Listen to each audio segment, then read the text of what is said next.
এই টাইপের দোয়া অনেকে করে না?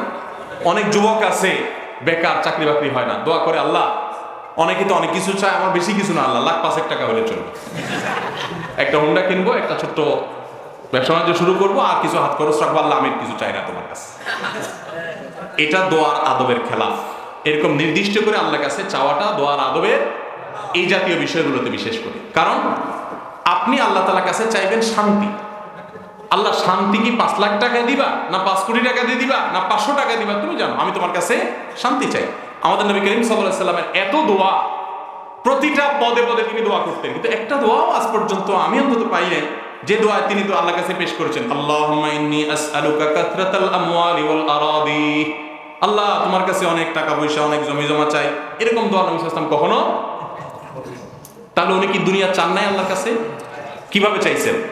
রব্বানা আতিনা ফিদ দুনিয়া হাসানা ওয়া ফিল আখিরাতি, আল্লাহ দুনিয়াতে আপনার কাছে কল্যাণ চাই। কল্যাণ কি 5 লাখে হবে, না 5 কোটিতে হবে, শহরের বাড়িতে হবে, গ্রামের বাড়িতে হবে, মোটরসাইকেলে হবে, না উড়োজাহাজে হবে?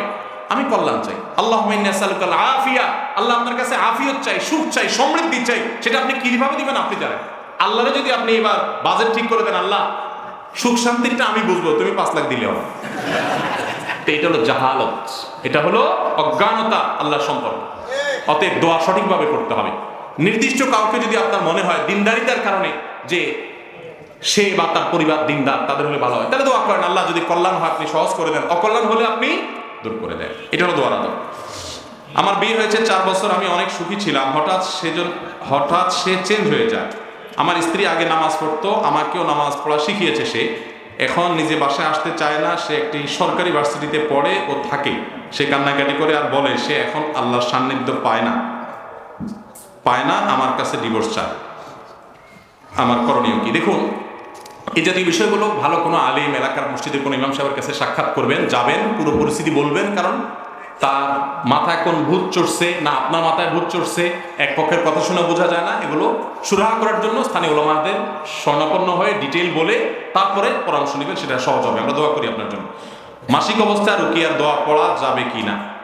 হ্যাঁ, রুকিয়া ঝাড়ফুঁকের যে দোয়া, বিশেষ করে রক্ষা কবচ দোয়া, বিসমিল্লাহিল লাযী লা ইয়াদুররু মা ইসমিহি ইত্যাদি ইত্যাদি, সকাল সন্ধ্যার দোয়া, এগুলো মাসিক অবস্থাতেও করতে পারবেন। জিকির আজকারও করতে পারবেন, শুধু নির্দিষ্ট যেগুলো নিষিদ্ধ সেগুলো করতে পারবেন না। কোরআনে কারীমের তেলাওয়াত, নামাজ, রোজা, তওয়াফ, স্ত্রী স্বামী সহবাস, এগুলো করতে পারবেন না। বাকি যে কোনো ইবাদত, নফল আমল, এগুলো করতে পারবেন, দোয়া দরুদ করতে পারবেন। আমার স্বামী আমাকে রেখে একাধিকবার পরকীয়া করেছে, সুযোগ পেলে এখনো পরকীয়া লিপ্ত হয়। আমি দেখে কিছু বললে আমাকে প্রচন্ড মারে, ব্যক্তিগতভাবে আমাকে কোনো হাত খরচ দেয় না, কিন্তু তার প্রচুর টাকা। এ বিষয় নিয়ে একটু আলোচনা করবেন। পরকীয়া এটা আমাদের সমাজে এখন ঘরে ঘরে কিছু কিছু পরকীয়া আছে, আমরা টেরও পাই না। ওই যে ইনবক্সে চলে, ঠিক না ঠিক? ফেসবুকে, এই মতে, মেসেঞ্জারে, বিভিন্নভাবে, এবং ঘরে ঘরে অশান্তি। গতকালকে কোন একটা বেসরকারি টেলিভিশন চ্যানেলে রাসূল আকরাম সাল্লাল্লাহু আলাইহি ওয়াসাল্লামের দাম্পত্য জীবন নিয়ে আলোচনা চলছিল। আমরা আলোচনা করতে করতে 4টা পর্ব রেকর্ড হয়ে গেছে, মানে 100 মিনিটের বেশি রেকর্ড হয়ে গেছে, কিন্তু কোনো কুল কিনারা করা যাচ্ছে না। পরে উপস্থাপক এর সাথে আলাপ হচ্ছিল, উনি বলছিলেন যে আমরা তো মনে করলাম এক পর্বে শেষ করা যাবে, কথা তো শেষ হচ্ছে না। নবী সাল্লাল্লাহু আলাইহি ওয়াসাল্লামকে, তার জীবনে কি আমরা যে চিত্রায়িত করি, আমরা মনে করি তিনি শুধু যুদ্ধ বিগ্রহ করেছেন, তিনি শুধুমাত্র জিহাদ করেছেন, রাষ্ট্র পরিচালনা করেছেন। তার দাম্পত্য জীবন যে কত সুখের, কত সমৃদ্ধির, এবং আমাদের জন্য কত শেখার, সেটা আমরা অনেকে জানি না। তো নবী করিম সাল্লাল্লাহু আলাইহি সাল্লামের সে আদর্শ যদি আমাদের সমাজে আজ প্রচার করা যায়, সমাজে পরকীয়া বন্ধ হবে। কিন্তু আপনারা জানেন, ওই যে একটু আগে আমি আলোচনা করেছি, সংস্কৃতির নামে আমাদের দেশে এখন পরকীয়াকে আমদানি করা হচ্ছে। নাটক, সিনেমাতে রীতিমতো বিভিন্নভাবে পরকীয়াকে স্বাভাবিককরণের চেষ্টা করা হচ্ছে। মানে এটা কোনো দোষের বিষয় না। আজ থেকে 20, 30, 40 বছর আগে দেশে বিবাহ বহির্ভূত সম্পর্কের কথা কেউ মুখ দিয়ে বলার সাহসও করত। আর এখন জিএফ, বিএফ, এই কালচার এমন ভাবে এটাকে সহজ করে ফেলা হয়েছে যে এটা কোনো দোষের বিষয় না, একেবারে এটা ডালভাত করে ফেলা হয়েছে। ঠিক একইভাবে পরকীয়াকে স্বাভাবিককরণ করা হচ্ছে। এই জন্য ঘরে ঘরে অশান্তি। যতগুলো বিবাহ বিচ্ছেদের ঘটনা ঘটে, যতগুলো তালাক হয়, যতগুলো সংসার ভেঙে খান হয়, এর অর্ধেকের বেশি ঘটে এই পরকীয়ার কারণে। আল্লাহ তাআলা পরকীয়া থেকে আমাদেরকে বাঁচার তৌফিক দান করুন। যে সমস্ত মানুষ পরকীয়া লিপ্ত, তারা জানে না ইসলামের সবচেয়ে ডেঞ্জারাস শাস্তি, সবচেয়ে ভয়াবহ শাস্তি, সবচেয়ে কঠিন দণ্ড ইসলাম রেখেছে কোথায়? এই পরকীয়ায় লিপ্ত হয়ে জেনা করলে মর্মান্তিক ভাবে, অত্যন্ত কঠোর ভাবে তাকে তিলে তিলে মৃত্যুদণ্ড কার্যকর করতে বলা হয়েছে কষ্টের আঘাতে। কঠিন একটা বিষয়। এটা এই জন্য করা হয়েছে যে পরকীয়া যদি ব্যাপক হয়ে যায়, আজকে পশ্চিমা দুনিয়ার সন্তান কেন হচ্ছে না? আজকে Italy, China, Japan, Korea, Thailand, পৃথিবীর বড় বড় উন্নত দেশগুলো তাদের সন্তান জন্মের জন্য মানুষকে ফুসলাইয়া টাকা পয়সা দিয়ে সরকার, যে সন্তান একটা হলে এত টাকা ভাতা পাবা, দুইটা হলে অত পাবা, তিনটা হলে এত পাবা, তারপর সন্তান হচ্ছে না। কারণ কি? এর অন্যতম একটা কারণ বিবাহ বহির্ভূত সম্পর্ককে এমন স্বাভাবিক করে ফেলা হয়েছে, কারণ যারা বিবাহ বহির্ভূত সম্পর্ক করে তারা তো সন্তান নেয় না। বুঝেন নাই? এই টেন্ডেন্সি সমাজের ভিতরে প্রতিষ্ঠিত হয়ে গেছে। এই জন্য যারা এই কাজে লিপ্ত তারা আল্লাহকে ভয় করেন, এবং এটা সবচেয়ে বড় অপরাধ। নবী করিম সাল্লাল্লাহু আলাইহি সাল্লাম পরকীয়ার রোগে আসক্ত মানুষদের ট্রিটমেন্টের জন্য একটা কথা বলেছেন। এই একটা কথার বাস্তবতা উপলব্ধি করতে পারলে এই রোগটা সেরে যাওয়ার কথা। সেটা হলো যে নবী সাল্লাল্লাহু আলাইহি সাল্লাম বলেছেন, তোমার স্ত্রীকে আল্লাহ রাব্বুল আলামিন যে অবয়ব দিয়ে তৈরি করেছেন, তুমি তোমার ঘরের স্ত্রী রেখে অন্য স্ত্রীতে যে মস্তেছ বা তার প্রতি আসক্ত হচ্ছ, একই কথা মেয়েদের জন্য প্রযোজ্য। তোমার যে স্বামী আছে তাকে আল্লাহ তাআলা যে অবয়ব দিয়ে সৃষ্টি করেছেন, তুমি আরেকজনের সাথে পরকীয়া করছো, তারও একই অবয়ব। পার্থক্য কিছুই। শয়তান তোমার কাছে অনেক চমৎকার করে উপস্থাপন করছে, ধ্বংস হওয়ার পরে হয়তো আফসোস করবে।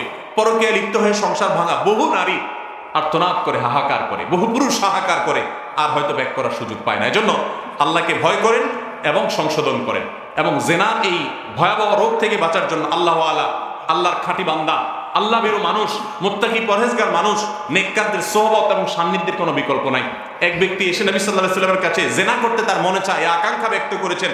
নবী সাল্লাল্লাহু আলাইহি সাল্লাম তাকে অত্যন্ত চমৎকারভাবে উপদেশ দিয়েছেন এবং তার সোহবতে কিছু সময় ছিলেন। এরপরে সে বলেছে, আমার অন্তরে আকাঙ্ক্ষা বিলকুল নাই, শেষ হয়ে গেছে। এই জন্য ভাইরা, এই ব্যক্তিকে কোনো আল্লাহওয়ালা, নেককার, আল্লাহর খাঁটি বান্দা, মুত্তাকি পরহেজগার মানুষদের সোহবতে, সান্নিধ্যে, মজলিসে বেশি করে পাঠাতে হবে। আশা করা যায় ইনশাআল্লাহ সে সংশোধিত হবে। পাঞ্জাবি পায়জামা ব্যতীত শার্ট প্যান্ট পরে নামাজ পড়লে নামাজ আদায় হবে কিনা? নামাজ হয়ে যাবে। শার্ট প্যান্ট পরে নামাজ পড়লে নামাজ হয়ে যাবে। তবে মনে রাখতে হবে, নামাজের জন্য এমন পোশাক পরতে হবে যেই পোশাক পরে আপনি গুরুত্বপূর্ণ কোনো জায়গায় যান। অনেকে টি শার্ট, আপনার 3/4 প্যান্ট পরে, অথবা আপনার একটা নর্মাল গেঞ্জি পরে নামাজ শুরু করে দেন। নামাজ তো হয়ে যাবে যদি সতর ঢাকা থাকে নামাজের, বাট নামাজের মর্যাদা, নামাজের যে কোয়ালিটি, সেটা নষ্ট হবে। আল্লাহ সুবহানাহু ওয়া তাআলা বলেছেন, ইয়া বানি আদম খুযু যিনাতাকুম ইনদা কুল্লি মসজিদ। প্রত্যেক নামাজের সময় সুন্দর পোশাক পরিচ্ছদ গ্রহণ করতে বলা হয়েছে।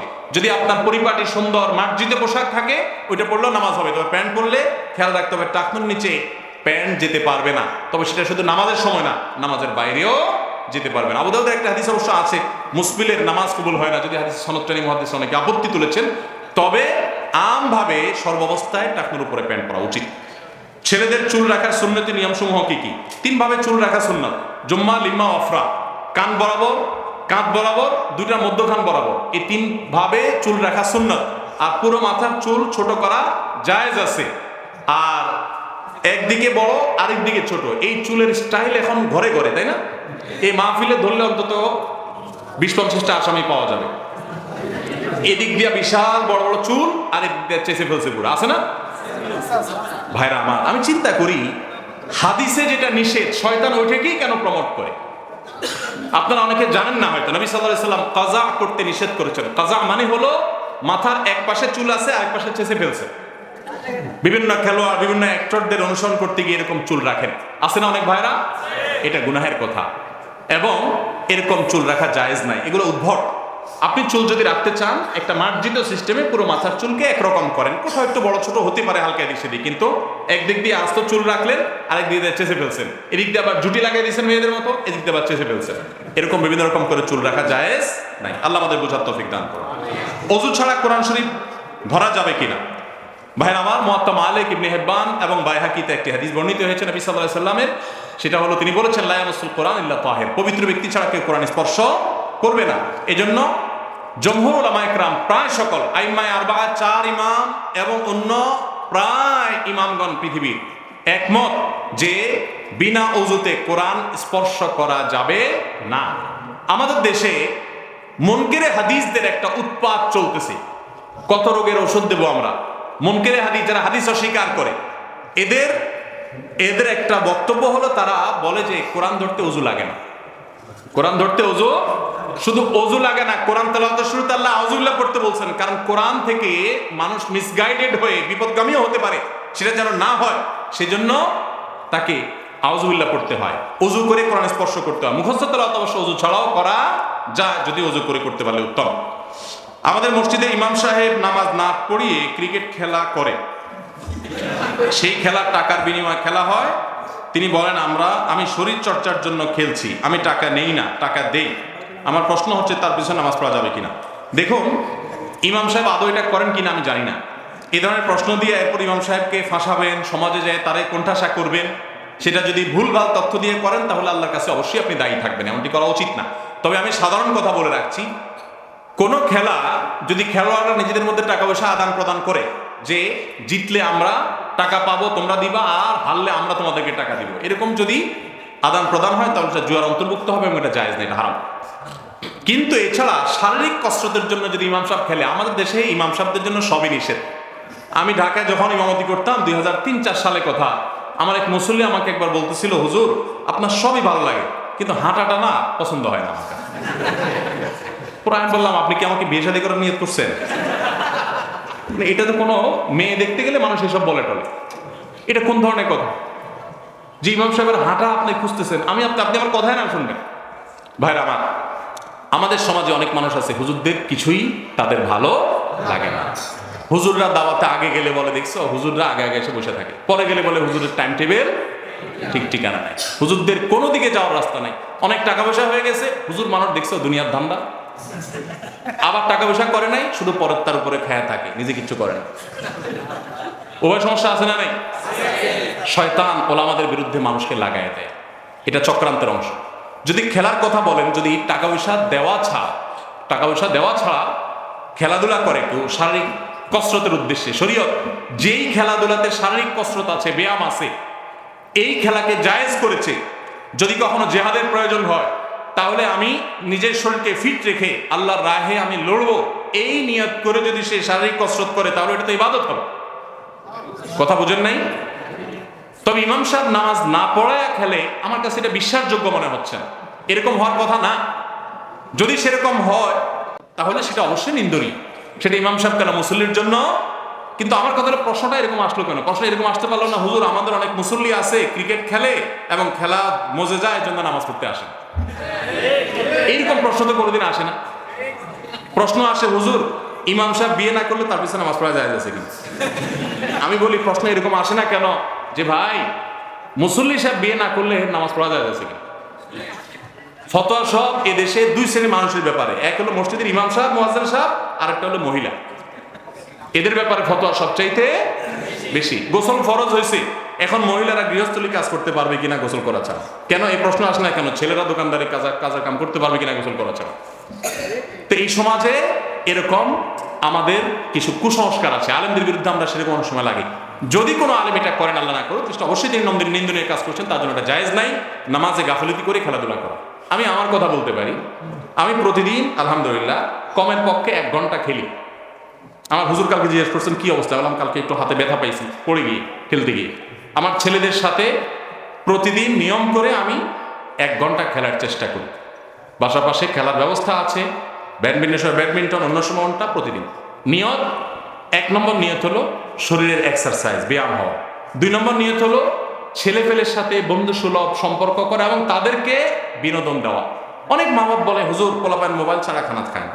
আমার 4 বছরের একটা বাচ্চা আল্লাহ তাআলা দিয়েছেন, আলহামদুলিল্লাহ। আমরা কখনো মোবাইল দিয়ে খানা খাওয়াই না, কোনো ভিডিও দেখায় খানা খাওয়াই না। বাচ্চা যদি ভিডিও না দেখাইলে খানা না খায়, শেখ আব্দুর রহমান সাইফুল্লাহ বলতেছিল যে বাচ্চা খায় না 2 দিন ধরে 3 দিন ধরে। আমি বললাম 6 দিন না খাক, ওরে মোবাইল দিবেন না, ভিডিও দিবেন না। এরপরে দেখবেন ও তো খাইছে ওর বাপ মার সাথে খাইছে। খাবে না মানে পোলাপান মরা এত সোজা না। আমার এক নেপালি বন্ধু ছিল সৌদি আরবে, ওনার বাচ্চাদেরকে দেখতাম খাবার জন্য কখনো জোর একবার ডাকতো, আসলে আসুন না, আসেন না। তো আমি একদিন বললাম যে ভাই কুই বাত হ্যায়, উর্দু কথা বলতে, বলাও বাচ্চো কো, আব্দুর রহমান আব্দুর রবকে বলাও, 2টা ছেলে ছিল। তো আমার বললো, ইয়ার পেট উনকা হ্যায় কে মেরা? পেট কি তার না আমার? ছোড়ো মাগজ মারি, মানে মাথা নষ্ট কেন করতেছে? আমি অবাক হয়ে গেলাম। অনেক অভিভাবকরা, বিশেষ করে আমাদের ছোট ছোট বাচ্চা যারা আছে, 99% মানুষ হবে আমার ধারণা যে বাচ্চাদের মোবাইল দেখানো ছাড়া খানা কারণ কি?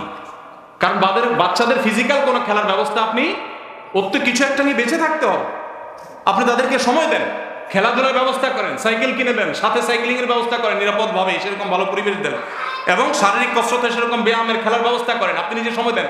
আপনি নিজে ভূতের মতো মোবাইলের উপর হয়ে থাকেন, আপনার বউ একটার মধ্যে উপর হয়ে থাকে, তো বাচ্চাও তো আরেকটা নিয়ে বলবে। এটাই তো স্বাভাবিক। একটা প্রতিবন্ধী সমাজ আমরা গড়ে তুলছি, এই জন্য এগুলোর বিরুদ্ধে সংগ্রাম করতে হবে। শারীরিক কসরতের জন্য এরকম খেলাধুলা এটা কোনো নিষিদ্ধ বিষয় না। শুধু সেটা না, আপনারা তো বলবেন হুজুর খেলাধুলা করে।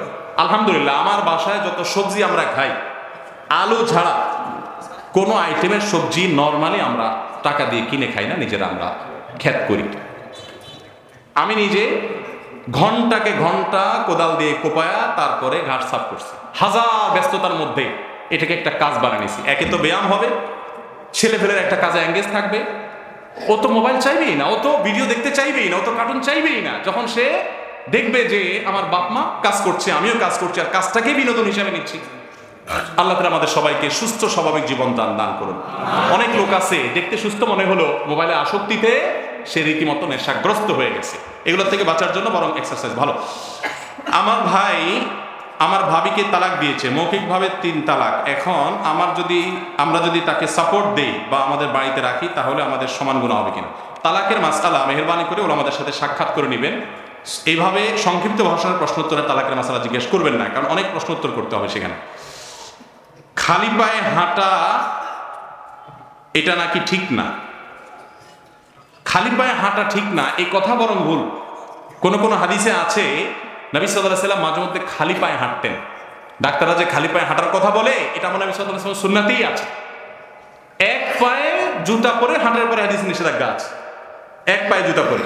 সৌদি আরবের সাবেক গ্র্যান্ড মুফতি শেখ আব্দুল আজিজ বিন আব্দুল্লাহ বিন বাজ রাহমাতুল্লাহকে একজন জিজ্ঞাসা করছে, মসজিদে অনেক সময় বের হলে জুতা একটা এক জায়গায় আর একটা আরেক জায়গায় চলে গেছে মানুষের ভিড়ে, তো ওইটুকু একটা পায়ে দিয়ে হেঁটে হেঁটে কয়েক কদম যাওয়া যাবে কিনা? তখন উনি একটা সুন্দর কথা বলেছিলেন। উনি বলেছিলেন নবী সাল্লাল্লাহু আলাইহি ওয়াসাল্লামের হাদিসের খেলাফ এক কদমও যাওয়া উচিত না। তাহলে কি করবেন? জুতাটাকে তুলে নিয়ে ওই জুতার কাছে রেখে তারপর দুই জুতা একসাথে পরবেন। বাকি খালি পায়ে হাঁটা এটা বরং হাদিসে উৎসাহিত করা হয়েছে, মাঝে মধ্যে যখন সুযোগ থাকে সেটা করবেন। অনেক প্রশ্ন আমার শেষ করা দরকার, রাত অনেক হয়ে গেছে। হুজুর শেষ করি না, আমি তো গড়িও নয়, আমার কাছে টাইম, সামনেও কিছু নেই, অনেকটা হয়ে গেছে। আমাদের মসজিদের খতিবগণ মসজিদে যেভাবে খুতবা দেন, যেমন প্রথমে বাংলায় ওয়াজ করেন, তারপর সুন্নাত নামাজের জন্য সময় দেওয়া হয়, তারপর আজান দেওয়া হয়, তারপর 2টা আরবি খুতবা দেওয়া হয়। মুসল্লিরা কিছুই বোঝে না, তারপর 2 রাকাত ফরজ পড়া হয়। আসলে খুতবার সঠিক নিয়ম কি বিস্তারিত বলতে চাই জানো? দেখুন, মসজিদে যেভাবে প্রচলিত খুতবা আমাদের দেশে আছে, 2টা আরবি খুতবা দেওয়া হয়। সারা পৃথিবীতে, ভালো করে শুনে রাখেন, সারা পৃথিবীতে কোন দেশের একজন আলেমও নাই যিনি বলেন বা বলেছেন বা ফতোয়া দিয়েছেন যে এইভাবে খুতবা দিলে খুতবা হবে না, নামাজ হবে না, বা ভুল হবে, বা অন্যায় হবে, বা সুন্নাহর খেলাফ হবে, এরকম কথা বলেছেন এমন কোন আলেম আমার জানা মতে। অতএব এই আরবি খুতবা দেওয়া এটা শরিয়া বিরুদ্ধ কোনো কিছু না। মাতৃভাষায় খুতবা হবে কিনা এটা নিয়ে আলাপ আছে, এটা নিয়ে ওলামাদের ইখতিলাফ আছে, অনেক কোন ওলামা ইকরাম এটা বলেন। তবে আরবি খুতবা দিলে, 2টা আরবি খুতবা দিয়েছেন, এটা কারণে কোনো নাজায়েজ কিছু, খেলাফি সুন্নাত কিছু হবে না, এটা ঠিকই আছে। প্রশ্ন হলো বাংলা বক্তব্য নিয়ে। আগে যে বাংলা বক্তব্য দেওয়া হয়, অনেকে বলতে চান যে 2টা খুতবা দেওয়া হয়, বাংলা বক্তব্য আরেকটা, তাহলে 3টা হয়ে গেল। এই কথাটা আমার, এটার কোনো মাথামুন্ড আমার বুঝে আসে না, এটা কোন ধরনের কথা? জুমার খুতবা কি বসে দেওয়ার বিধান আছে? জুমার খুতবা দাঁড়ায় দিতে হয়, তাহলে বাংলা যে বক্তব্য দেওয়া হচ্ছে এটাকে দাঁড়ায় দেওয়া হয়? সচরাচর দাঁড়ায় দেওয়া হয় এটা, এবং মিম্বরে দেওয়া হয়। নর্মালি মিম্বর, অনেকে মিম্বরে দেন, যদিও অনেক ওলামা ইকরাম বিভিন্ন বড় বড় প্রতিষ্ঠান থেকে ফতোয়া দিয়েছেন যে মিম্বরে না করে পাশে চেয়ারে করা উত্তম। আমি সেটা করার চেষ্টা করি। তো বাংলায় বক্তব্য দিলে সেটা খুতবা হিসাবে গণ্য করার কোনো সুযোগ নাই, বরং ওইটা হলো মুসলিম অনেক আগে থেকে যারা চলে আসছেন তাদেরকে, উপস্থিত মানুষদেরকে উপস্থিত নাসিহা করা। এটাকে মসজিদের মধ্যে হালাকা হয়ে গ্রুপ গ্রুপ হয়ে বসবে কিয়ামতের আগে, অনেকগুলো হাদিস আছে, ওইটার মতকে এনে এখানে ফিট করে অনেকে। এটা একেবারেই অনুচিত কাজ এবং হাদিসের অযথাযথ ব্যবহার আমার মনে হয়। আল্লাহু আ'লাম। একটা প্রশ্ন আসছে এখানকার কবরস্থান নিয়ে, প্রশ্নটা হ্যাঁ এটা দেখলাম, আবার কই চলে গেল, এটা একটু বলে দিই। আর বাকি যে প্রশ্নগুলো আছে এগুলো আমি নিয়ে যাচ্ছি, এগুলোর উত্তর আমি ইনশাল্লাহ দেবো কোনো একটা লাইভে, যেহেতু রাত হয়ে গেছে। গভীর রাত পর্যন্ত মাহফিলের বিরুদ্ধে আমি সংগ্রাম করি। আর আমারই মানুষ এই গভীর রাত পর্যন্ত কথা বলা, কারণ আমার একটা অভ্যাস আছে যে প্রশ্ন শেষ হওয়ার আগ পর্যন্ত শেষ করতে পারি না, আবার ইয়েও নাই, ঘড়িও নাই, রাত হয়ে গেছে, ফজর করতে হবে আমাদের। 21 শতক জায়গার উপর কবরস্থানের জন্য সম্প্রতি জমি ক্রয় করা হয়েছে। কবরস্থানের নাম জমজমপুর পূর্বপাড়া কবরস্থান। প্রচুর অর্থের প্রয়োজন। কবরস্থান দান অনুদান সংগ্রহের ব্যাপারে বলুন। দেখুন, কবরস্থানের জন্য টাকা ব্যয় করা এটা সাদেকায়ে জারিয়ার অন্তর্ভুক্ত। কবরস্থানের জমি বা কবরস্থান ডেভেলপমেন্টের জন্য যদি আপনি টাকা দান করেন, এটা সাদেকায়ে জারিয়া হবে ইনশাআল্লাহ। আমরা কিছু কিছু সাদকায়ে জারিয়ার গুরুত্ব বুঝি না, আর এমনিতে সাদকায়ে জারিয়ার গুরুত্ব বুঝি না। আমি 10 বছর সৌদি আরবে ছিলাম। সৌদিয়ানদের মধ্যে আমি দেখছি সাদকায়ে জারিয়ার জন্য তারা পাগল পড়া থাকে। ইয়েতিমের লালন পালন আর সাদকায়ে জারিয়া সবচেয়ে আগ্রহের দুইটা জায়গা সৌদিয়ানদের। এটা এদেশে বহু টিউবওয়েল মসজিদ আমার করার তৌফিক হয়েছে এই সৌদিয়ানদের টাকা। যখন আমি সৌদিতে ছিলাম তখন তারা এটার গুরুত্ব বোঝে। আমার দেশে মানুষ বোঝে হলো ওয়ান টাইম, আপনার পাবলিকরে খাওয়া দিবেন, মানুষ বাহবা দিয়ে দিবে, এটার মানুষ খুব ভালো করে গুরুত্ব দেয়। এটার চাইতে অনেক বেশি গুরুত্ব হলো স্থায়ী কাজগুলো। আমাদের আসুন্নাহ ফাউন্ডেশন থেকে আপনারা জানেন আমরা স্থায়ী কাজ বেশি করার চেষ্টা করি। আমাদের এখন সারা দেশে স্বাবলম্বীকরণ প্রজেক্ট চলমান আছে, আপনাদের যশোরও চলমান আছে। যারাই আবেদন করেছেন তাদের জন্য আমরা কাজ করছি। ভ্যান, রিক্সা, গরু, ছাগল, যাকে যেটা দরকার সেটা কিনে দেওয়া। তো এটা লং টার্ম মানুষের উপকারে আসে। এই কবরস্থানের জমি কিনলে সেই জমিতে ফরজে কেফায়া আমল হবে, অর্থাৎ এলাকার সবার উপরে যে কর্তব্য মানুষের দাফনের ব্যবস্থা করা সেটা হবে সেখানে। বিধায় আপনি এটার কারণে সওয়াব পাবেন।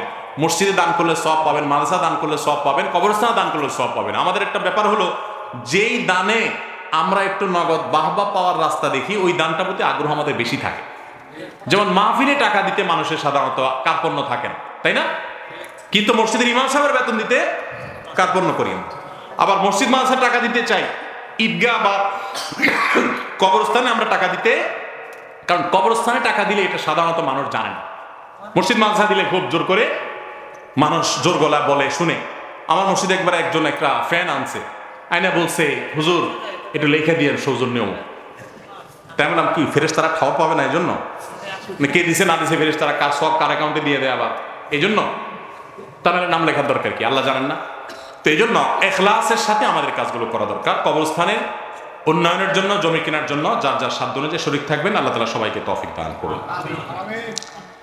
শেষ করি।